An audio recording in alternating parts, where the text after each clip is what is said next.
and now he's the mayor of Fall River, but he was a VP here for over 20 years. And if you like the building you're in, he was the driving force behind getting that vote passed in the city. And then that segued into him being highly involved in Fall River. And now as our mayor, I see that there's some bright days ahead for all of us. So without further ado, I'm going to introduce to you Mr. Mayor Paul Cooley.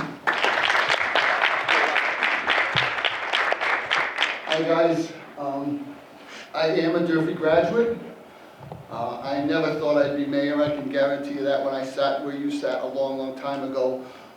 But it is important that you focus on your education and you get out of here and move on with your life and do something productive, because I know you'll be back someday to support us all. But I'm not here to do the talking today. Last year, we had a bunch of people, 2 years ago now, that ran for Congress. And there were some really good, strong candidates. And they would ask me, hey, can you help my campaign? Can you help my campaign? Because they didn't know Fall River like I know Fall River, but I don't know where they came from like they know where they came from. So we worked together.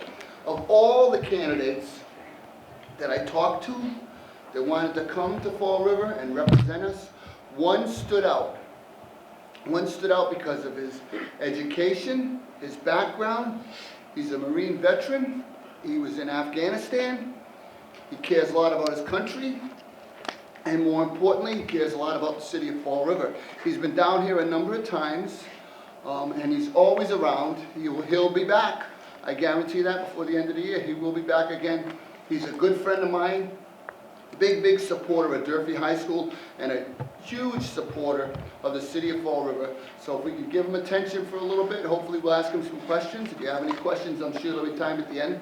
He's our congressman. He represents all of us, all of you. Jake Auchincloss.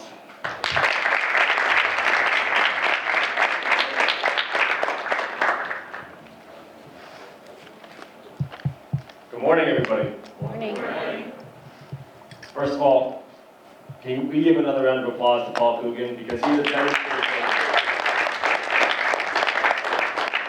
demonstration of why public service matters. It is through the dint of his force of will, amongst many other people, that got this building constructed, created really a chapel for education. It's really just a testament to how much he cares about Fall River and how good he is at delivering.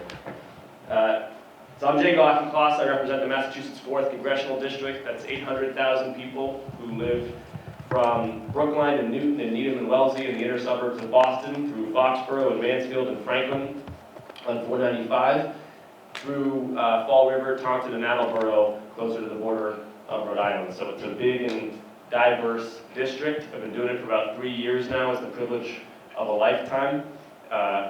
And it means that I'm your voice and vote in Washington, D.C. I hope we're going to have a good conversation with a lot of back and forth, and I'm going to leave the vast majority of the time for your questions and comments. But I do want to impart to you two things.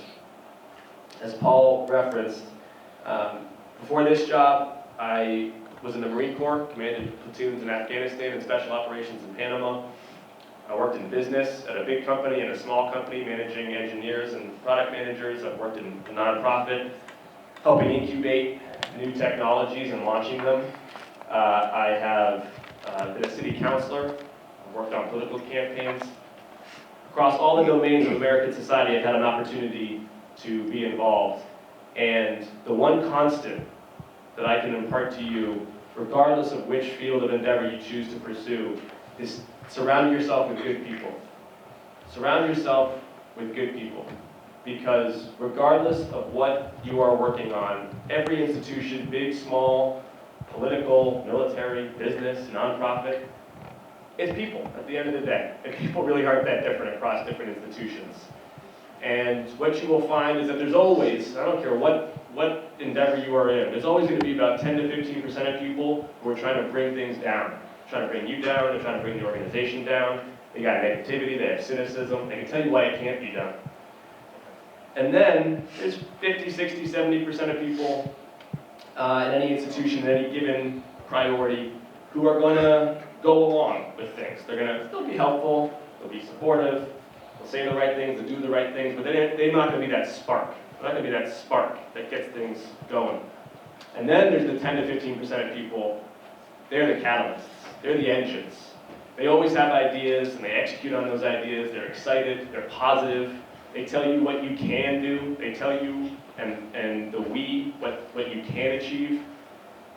Find those people, they're not that difficult to pick out, and surround yourself with them. I don't care what you're doing, I don't care what field you decide to go into, surround yourself with those kinds of people, because you want to be like them, and they will lift you up and help you build things.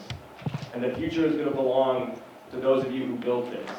Complaining is easy. You just go online and you'll find that. Complaining is easy to do. Breaking things down is easy to do. What's hard is building things. Building things requires skill and optimism.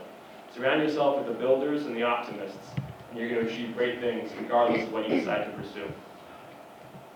Now I'm looking forward to hearing your questions and comments. Send anything my way. The really tough stuff I'll leave over to the mayor here. Yeah. Oh, come on.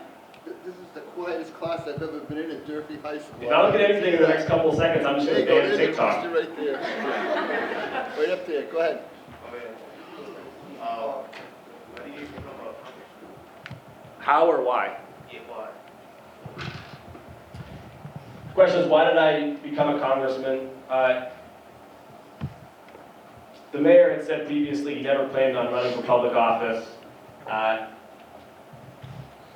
For me, it was a little different than that. I came back from the Marine Corps. That public service had meant a lot to me. It had really been meaningful. I knew I wanted to go into the private sector. I wanted to build a career, particularly in technology and product management. But I wanted some part of my life still to have that public service component. It wasn't going to be full-time, it wasn't going to be in uniform, but I wanted part of it. So I ran for city council in my hometown, knocked on 10,000 doors and challenged an incumbent and won. And on the nights and weekends, I was working in the private sector during the day, and nights and weekends I was doing constituent services and land use issues and housing and transportation policy, and did that for 5 years. And over the course of those 5 years, I realized, you know what? I actually like the nights and weekend stuff better than the stuff I'm doing during the day. I think I'm good at it. I think I have something to say. I think I can do the campaigning. I can also do the policy. But there wasn't really sort of any clear-cut path forward in terms of public service. Mayor or anything higher than that just didn't, there was no open slots. And so I just continued to do the job I had. Didn't try to be too ambitious or plan too far in advance. Just tried to do a good job with what I had. And then all of a sudden, the congressional seat opened up. And this is not what I had been planning. In fact, the week before, my wife told me that she was pregnant with our first child. And I was thinking, geez, I really probably got to buckle down now, maybe just do full-time business career and make sure I'm going to create a good life for my kid.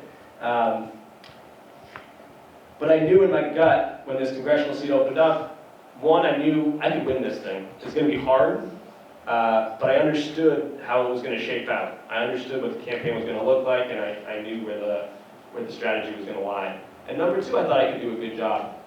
And then number three, I knew I would regret not trying. And that is the biggest thing I would want to impart to you. Do not be 85 years old and regretting things that you did not do. That's the biggest regret people have, is what they did not try for, what they did not risk, either out of fear of failing in public or looking silly or disappointing yourself or others. People don't take risks. You are young, you are talented, go out and take risks. Take big risks. Spend your 20s taking risks, and you will find that one or two of them will succeed and they'll change your whole trajectory. Do not regret not taking a risk. People don't regret things that they tried and that they failed doing. It happens to all of us. They do regret things they didn't try to do. So think about the thing that makes you most nervous inside and that you most want. Go do it. Have fun. Would you talk to the students, please, about some of the industry that can keep them in Massachusetts? And if you could please include students that choose to attend college and higher ed and students that want to directly enter the workforce from Durfee. Absolutely. The question is about trades and careers here in Massachusetts. Here's the good news, and there's a lot of good news on this front. It has never been a better time to be a talented person in Massachusetts. I spend a lot of my job when I'm in Massachusetts touring nonprofits, businesses. Before I even walk in the door, I know what they're going to tell me. They have a talent problem. They cannot find enough good, motivated people. They are willing to pay, they are willing to train, they are willing to accommodate flexible schedules. They just want good people. And we have a low unemployment rate, and businesses have a voracious appetite for talented people. And here in Massachusetts, we are on the cutting edge of so much. So let me give you a couple of examples. One, both in terms of higher education and in terms of the trades and vocations, is biomanufacturing and biotechnology.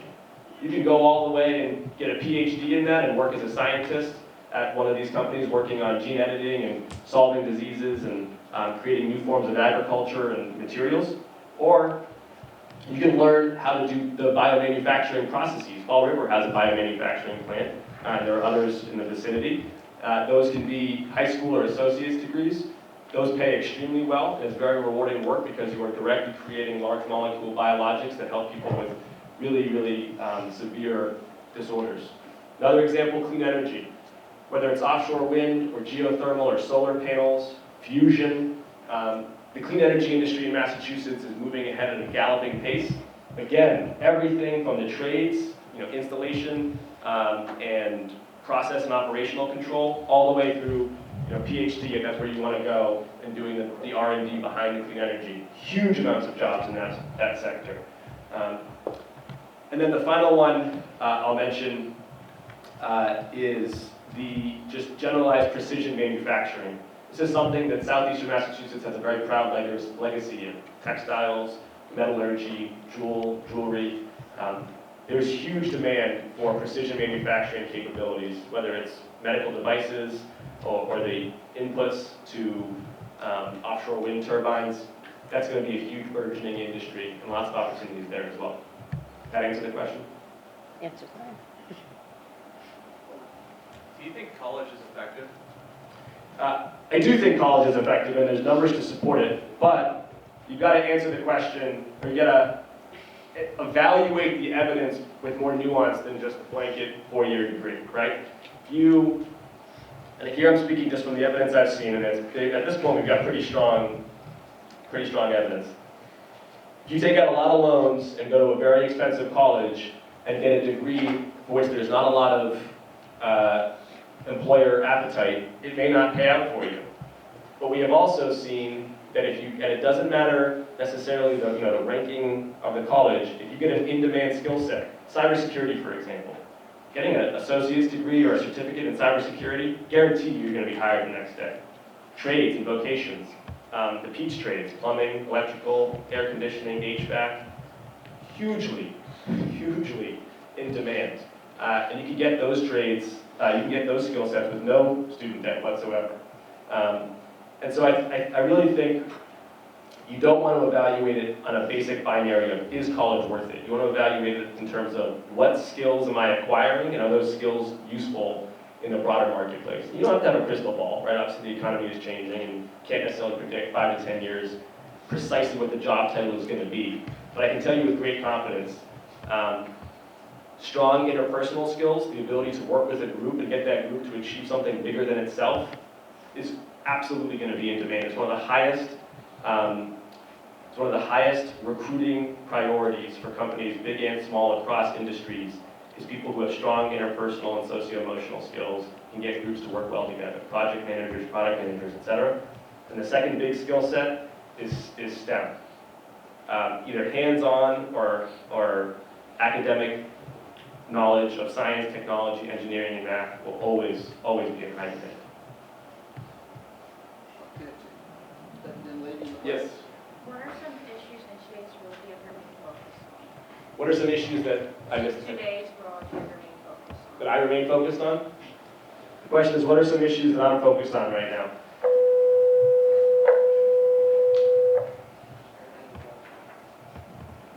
Let me give you 3 right now, near term. What am I focused on?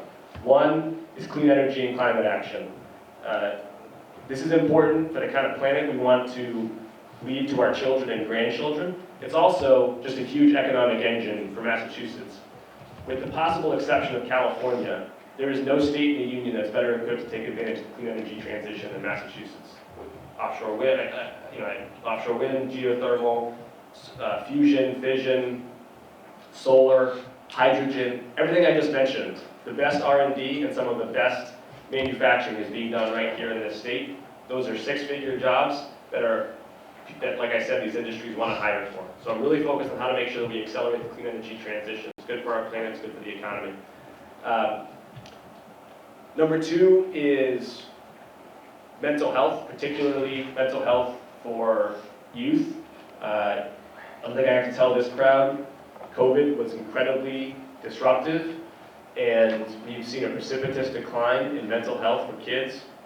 A lot of different factors there. Part of it was COVID and isolation. Part of it is social media and iPhones.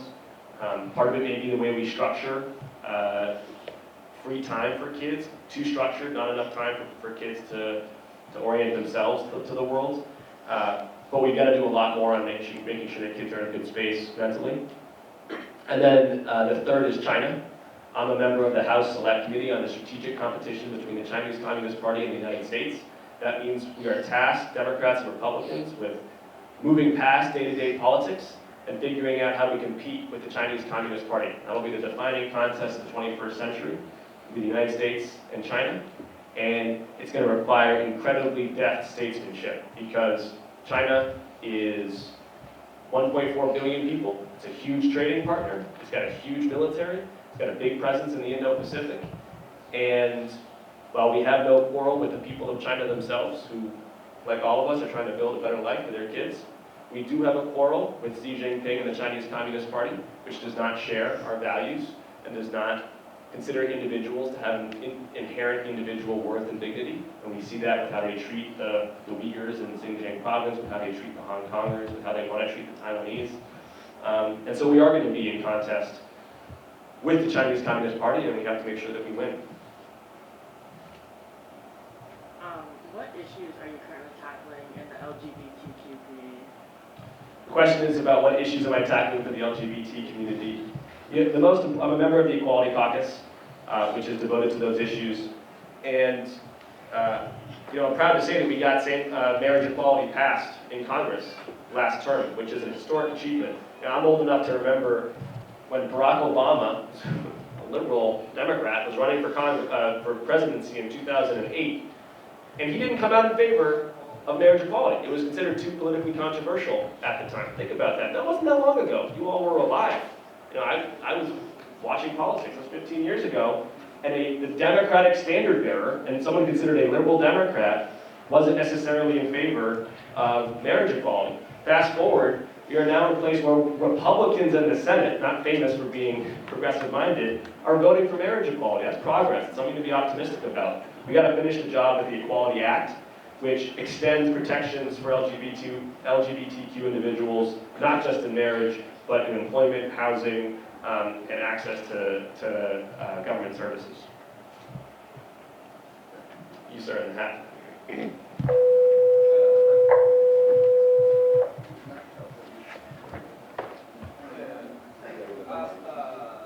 Democrat, what is your point of view of guns in general? Question is, as a Democrat, what's my point of view on guns? Is that the question? Yeah, so I've had a lot of experience with weapons. I was a Marine officer, I was in special operations, I slept 8 trained patrol with an AR-15 for 4.5 years. I can disassemble and reassemble that thing underwater, and no civilian should have access to a weapon of war. That weapon is designed to kill humans at range and at scale. That is its sole purpose. It is precision manufactured to explode organs, flesh, and bone. You don't need it to hunt animals, I can guarantee you that. You need an AR-15 to down a deer, then you're terrible at hunting and need to find a new vocation. We got to ban them. We did it in 1994. For 10 years, it worked. Mass shootings went down, gun deaths went down, and then under the Bush administration, under pressure and lobbying and money from the NRA, they rescinded it, and now we've seen skyrocketing mass gun violence at the hands of the AR-15. But that's not sufficient. We also need to implement safe storage laws to keep guns out of the hands of children. A lot of gun violence now is the leading cause of death for kids in this country, and it's usually because they find a weapon that's unsecured in the household and shoot themselves or their siblings. We have got to pass red flag laws that allow medical professionals and judges to take guns out of the hands of people who are a threat to themselves or others. We got to pass high-capacity magazine bans because you don't need to have 30 rounds loaded into your chamber at any time. Again, that's a tactical scenario in war. That's not something you need to go to the supermarket. We had to do background checks. Just common sense. If you've got a criminal record, probably shouldn't have a gun. Do you think, like, health insurance is, like, effective? Like, because we have to pay for health insurance, yet when you need to call for an ambulance, it's still like $1,000. Do you think it should be free for that? Questions about health insurance, is it effective? It's a massively complicated question. I'm not going to pretend to get to the bottom of it in this answer. Let me give you a couple of parameters, though. I think healthcare is a universal right. People should have access to healthcare when they're sick. That requires paying premiums. This is not something that we can just give without having any incoming revenues, whether you're talking about private insurance companies that you get through employment or the government if you're on Medicare or Medicaid. So people pay premiums every month, and then in return, it's a contract, right? That says when I get sick, then I should have access to the care that I need without having to go bankrupt.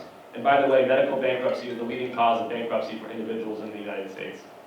And so one thing I am working on is lowering out-of-pocket costs. Are you familiar with out-of-pocket costs? Basically, the out-of-pocket cost is the idea, you pay your premiums, you have a promise from the insurance company, hey, if you get sick, you get the care you need. Out-of-pocket costs are sort of like little asterisks on that contract. They basically say, okay, you paid your premiums, you got sick, you went to the doctor, but we actually do need you to pay some money out of pocket for that doctor's visit, for that drug, for that medical device, for that surgery. And it's really not fair. Listen, if you're getting cosmetic surgery or if you're getting some very elective surgery, okay, having some out-of-pocket exposure makes sense. We do want to make sure people are not using other people's money to do things that are highly elective or not necessary. But nobody chooses to get cancer. That's not something that people signed up for.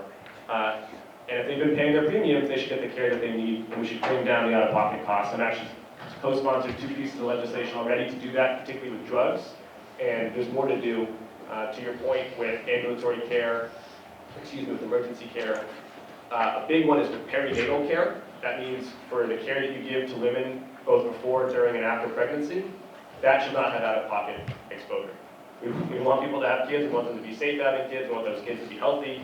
Charging moms money for that is not how we want to operate in the country. Why can't all students be provided financial aid when they want to go off to college? The question is, why can't all students be provided with financial aid when they want to go off to college? Well, there is a tremendous access to financial aid. Are you talking about it because there's income restrictions? No, but like the people who are like in middle class, like they're not poor enough to get financial aid. Yeah. They're not rich enough to pay for college. Sure.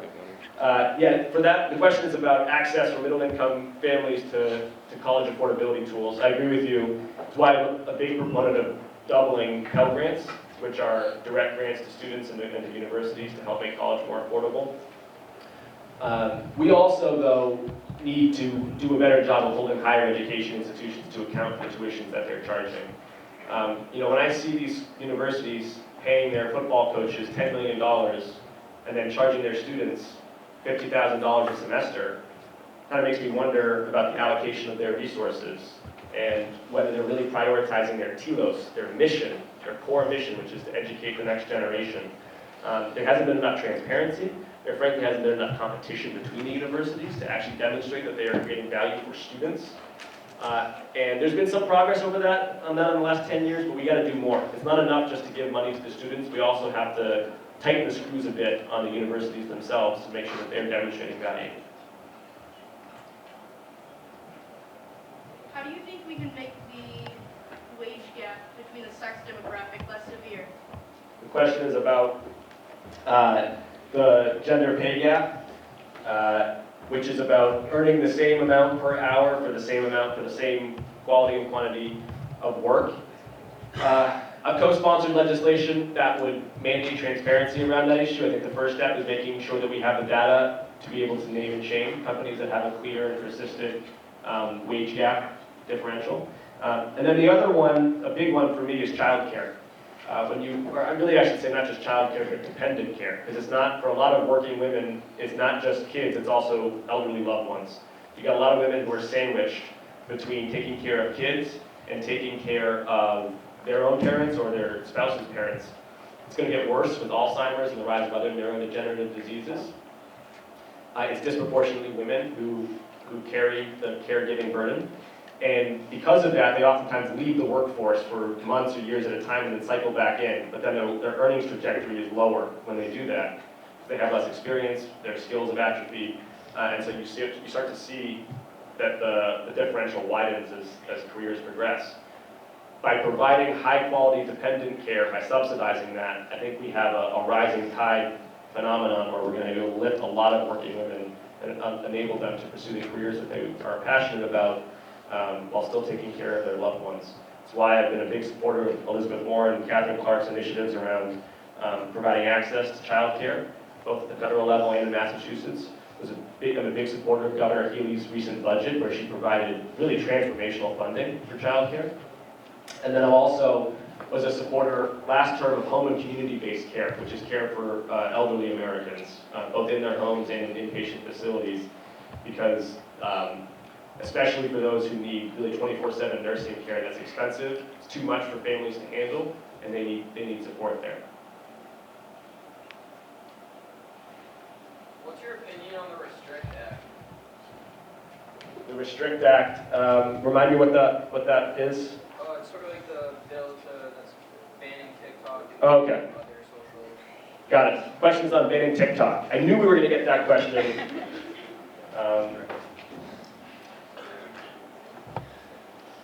So listen, I don't have TikTok on my phone. I don't think you should have TikTok on your phone. I think TikTok is a wholly owned subsidiary of the Chinese Communist Party. Yes, they have access to your data.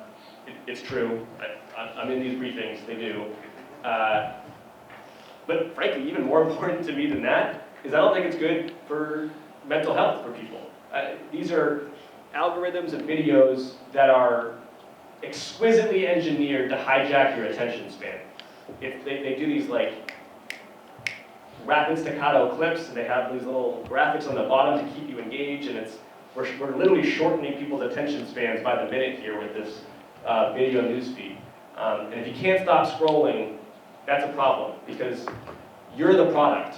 You are not the user. You are the product. They are selling your attention span to advertisers. And so they don't have your well-being at heart. Neither does Facebook, neither does Instagram, neither does Twitter.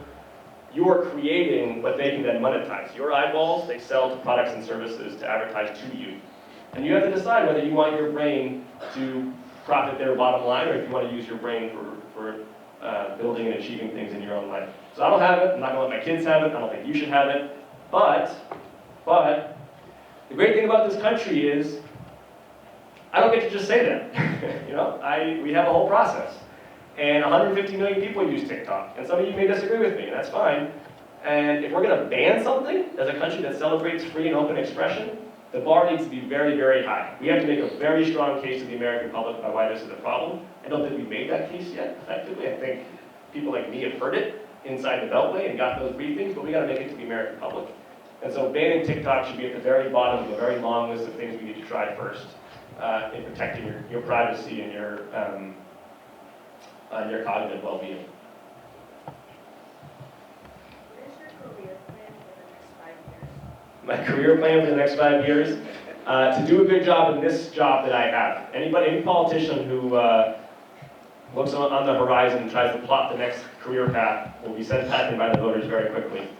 This is a privilege of a lifetime to get to do this job. Massachusetts Fourth has had Bob Drinan in the Vietnam War era, who was a passionate anti-war crusader, and had Barney Frank, who became chair of an important committee and really did terrific work with Fall River and New Bedford, had Joe Kennedy, who right before me was a national figure, and now I get to do this job, and it's really an honor. So my career plan is to do a good job. What do you think about the growing problem of police brutality and police power? Questions about police brutality. Everybody deserves to feel safe in their communities. Every individual deserves to feel safe in their communities. That requires well-trained police, and it requires first responders who have the skills and techniques they need for the scene at hand. I do not support, never have supported, this concept of defunding the police. I don't think that's the wise approach. I think we want appropriately funded and appropriately trained police who have the tools that they need to handle sometimes violent scenarios. And unfortunately, given the gun culture that we have in this country, police officers, when they're responding, sometimes have to presume that that individual is armed and willing to use that weapon. That's a dangerous job, and they need to be able to protect themselves and protect the public around them.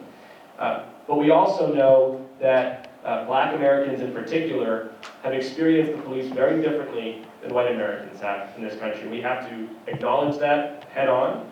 We have to listen to the requests from those in Congress, from the Congressional Black Caucus and others who say, here's what it's like for us to have to be afraid of those who are meant to protect us. And then we have to take their prescriptions to heart, and we have with the First Step Act, which made progress on criminal justice reform.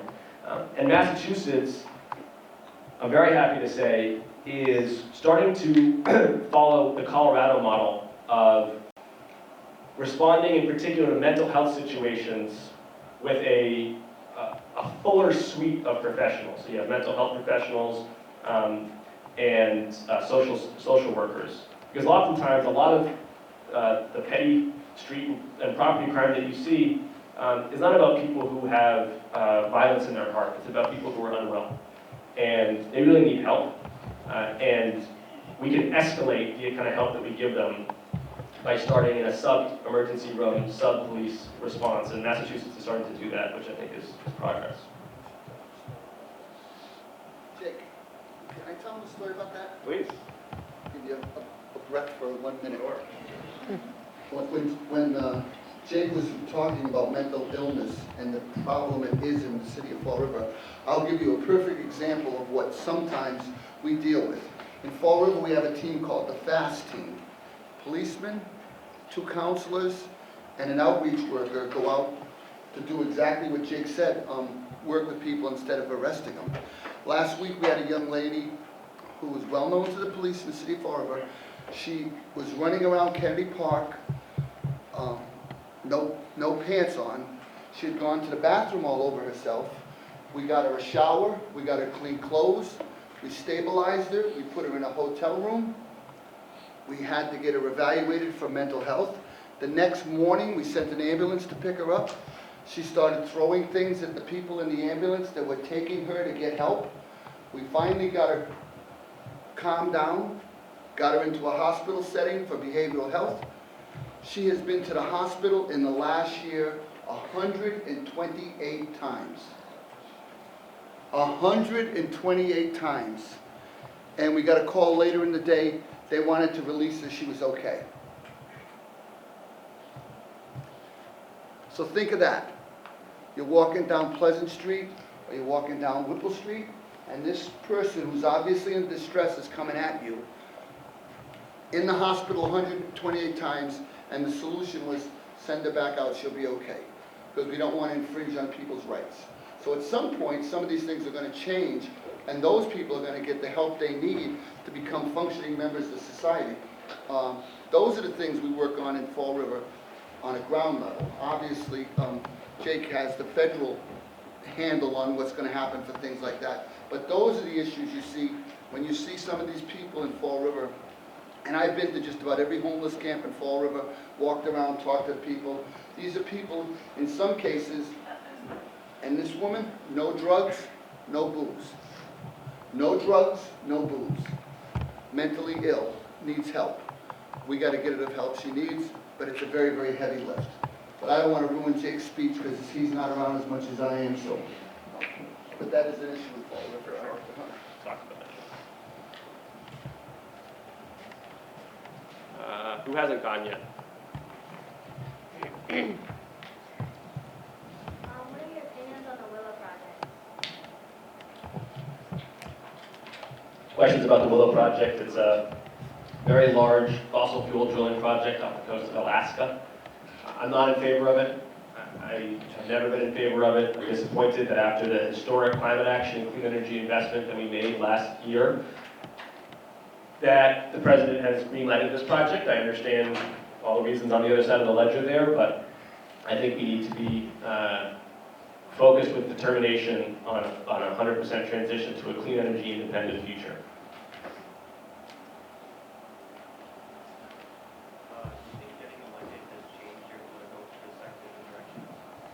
Do I think getting elected has changed my political perspective? Yeah, sure. I would hope that every year I'm maturing and evolving in this job. And I think if I'm not, if I get complacent or if I kind of tune out, that would be a problem because there's a lot to learn in this world. So absolutely, I've developed. Probably the thing I try hardest to do is to maintain a spirit of curiosity about the world. Washington is a place where tribalism runs amok. By tribalism, I mean everybody puts on their jerseys, red or blue, and they go out onto the fields, and they're just against each other. And they don't even really sometimes know why they're against each other. It's just that, well, they're wearing their red jersey, I'm wearing the blue jersey. Whatever the issue is, just line up on the other side of the line of scrimmage and let's go. That's boring for me. It's also not, I don't think, a particularly good service to you. You deserve people who are in Washington thinking about the issues and doing what's best for Fall River and Taunton and Brookline and Newton, not what's best for Team Red or Team Blue. And so I really, just on any given issue, and the way that I structure my legislative recommendations for my staff is, tell me the argument in favor of this, tell me the argument against this. The strongest arguments, don't give me straw man arguments. The strongest arguments on both sides, give me the considerations, give me your recommendation, and then let's have a conversation about it. Because I think that's what you deserve in representation. You've been persistent. So I find very interesting that you mark AR-15s as the biggest problem of gun violence, and the reason that you gave was very similar to Biden's talk about banning assault rifles, but it's interesting that you say that AR-15s and assault rifles are the causes of more deaths of gun violence when it's actually handguns, and the ATF and also the Congress works to promote assault weapons bans and gun bans when from the ATF, Tobacco and Firearms, and Alcohol Association, firearms are the ones that are causing the least amount of deaths. Well, I mean, we should also severely regulate and restrict alcohol and tobacco, and we do. We do, for sure. I mean, we've levied tremendous excise taxes on tobacco and alcohol. We have age limits, obviously. Alcohol in particular is federally and state regulated to an incredible degree. I wish guns were as regulated as alcohol and tobacco would be. The world would be a safer place. To your point about AR-15 versus handguns, I agree with you. You're right. Handguns result in more violence, which is why you didn't hear me say AR-15s cause the most deaths. I just said that AR-15 should be banned, because there's no legitimate use case for an AR-15 in civilian society. There are legitimate use cases for other weapons, single-shot rifles for hunting, for example, handguns for self-defense. But if you're going to get that handgun, you'd better be trained to use it, and you better use it responsibly. That means passing a criminal background check. That means that if you are mentally unwell and a threat to yourself or others, that a judge or a medical professional can take it away from you. That means you got to store it safely, and if you're not storing it safely, you're liable for that if it gets misused. This is common sense stuff that not just a majority of Americans agree with, but actually a majority of gun owners. Because most gun owners want to be responsible gun owners. And it's, like I said at the beginning of this talk, 10 to 15% kind of ruin it for the rest. And these 10 to 15% of gun owners are being very irresponsible, if not downright criminal. And unfortunately, it does require strong regulations. What do you think about a large majority of kids like vaping, and do you think any social media ads have an effect on more kids trying to do that? Honestly, I would ask you all. You all know better than I do. I don't like vaping. It's sad to me. When I was in high school, it was like the culmination of the success of the marketing campaign against smoking. Smoking was not cool. People did not do it. The numbers were dropping like a rock.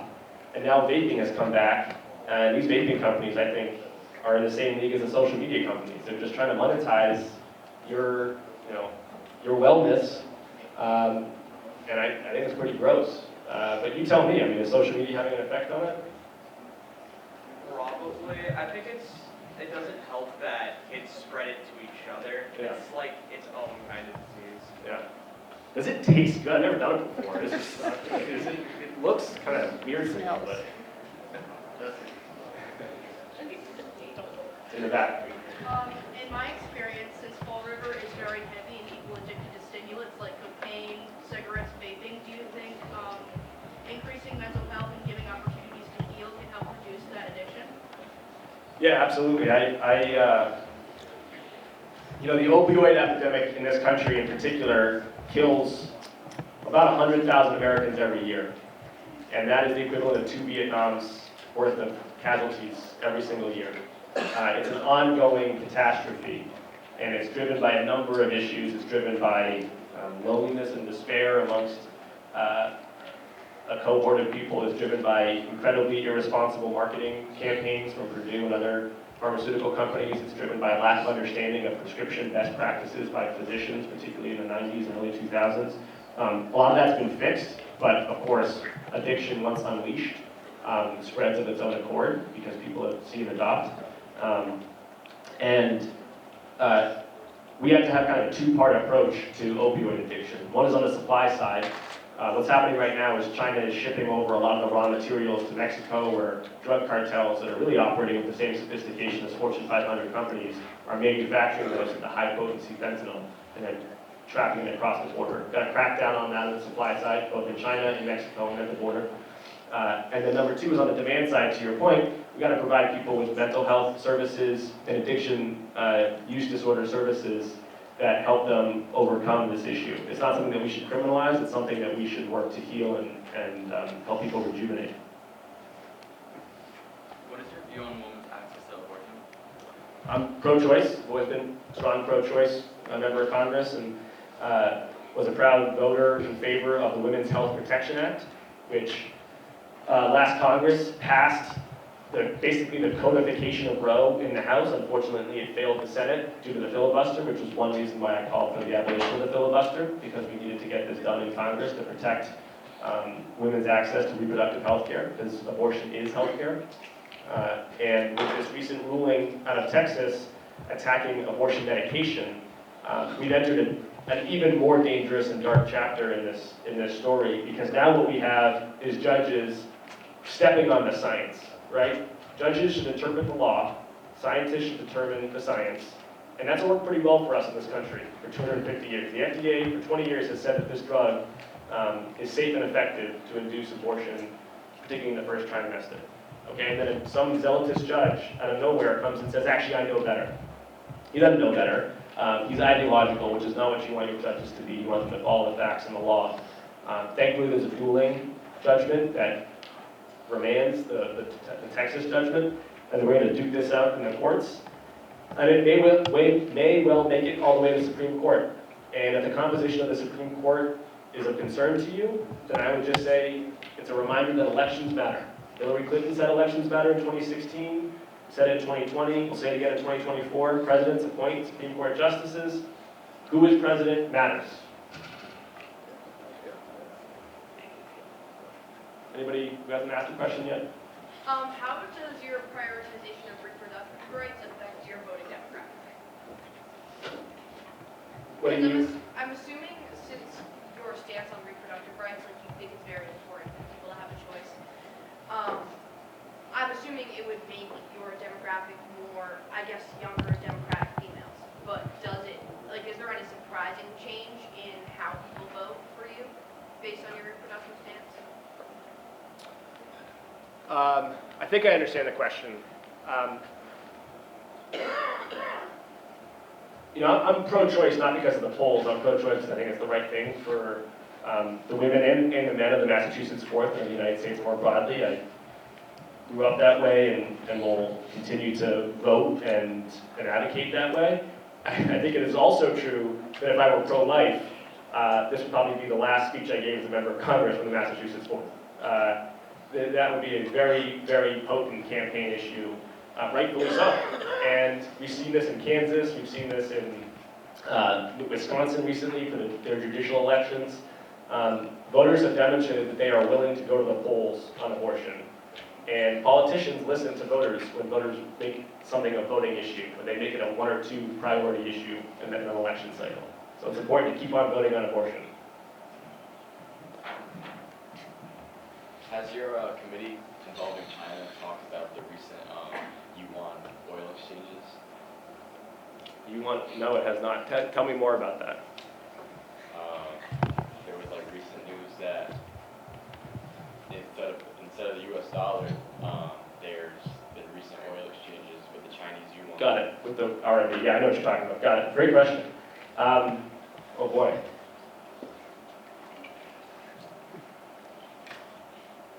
The question is about this concerted effort by the Chinese, the Russians, and the Iranians to stop dollar-denominating their oil transactions, which sounds like a super wonky issue where you're like, how does that affect any number of things that I care about? Having the US dollar be what the rest of the world uses for international trade and investment is an enormous advantage to the United States. It gives us a lot of leverage in diplomacy, in trade, and investment talks.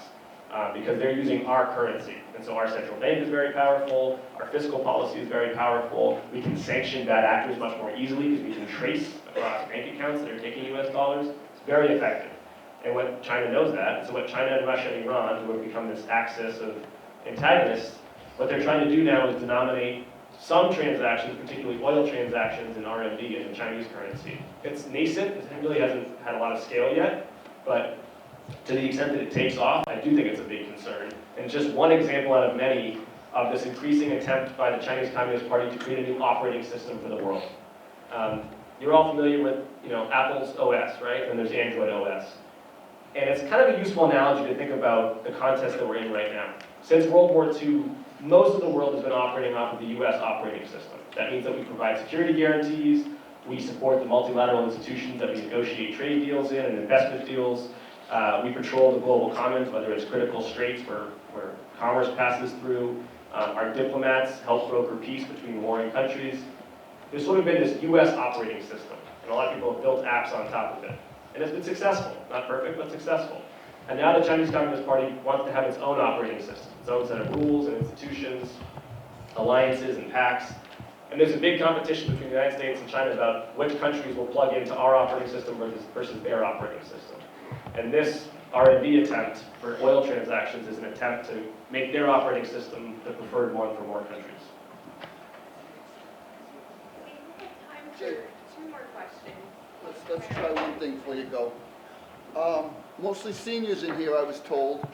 How many seniors are going to work next year?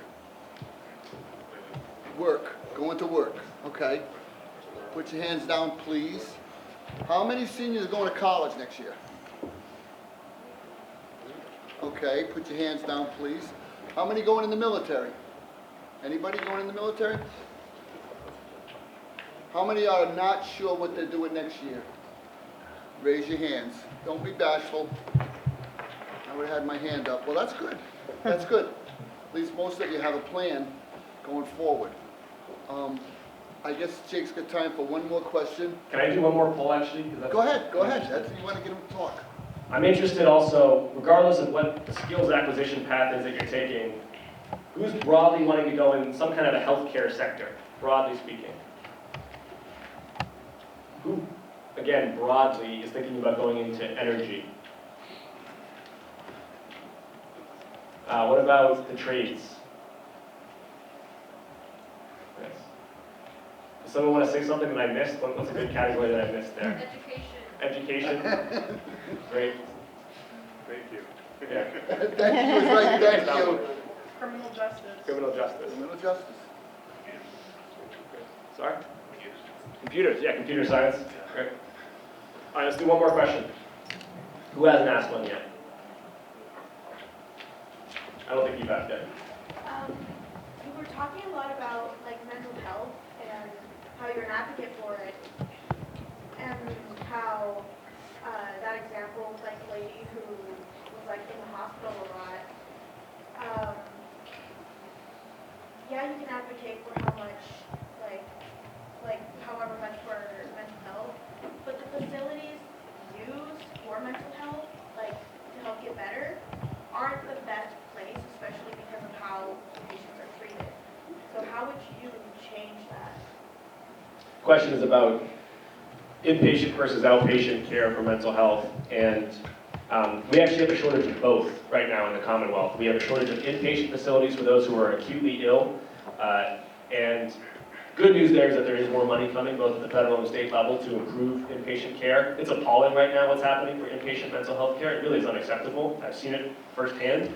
You have kids being treated in the hallway of a hospital for acute mental disorders, or children waiting for basic routine care, watching an adult who is, violent or confrontational, again, in that hallway. It's just not an appropriate setting for that. There is money on rehabbing those facilities, which I'm happy about. We also need to do a better job of outpatient mental health care, which is treating people in their home where they feel most comfortable. And a big thing that the federal government can do on that is reimbursing telehealth for mental health care at an equivalent rate as you do for in-person telehealth care. One of the few silver linings of COVID is that we realized that actually remote mental health care can be pretty effective. Not in every situation, not always, but in a lot of times it has been, and it's very much cheaper, and it creates a lot more access for people who otherwise may not be able to travel to an in-person consultation. And so we've got to reimburse for remote mental health care at a higher rate. Durfee, this was awesome. I really appreciate the very thoughtful questions. Hopefully you found this useful as well. Have a wonderful week, and I wish you the best upon graduation. All right, if everybody would sit there for 1 second, please, we're gonna take a picture with Jake in a Durfee shirt. Nice. Thank you very much.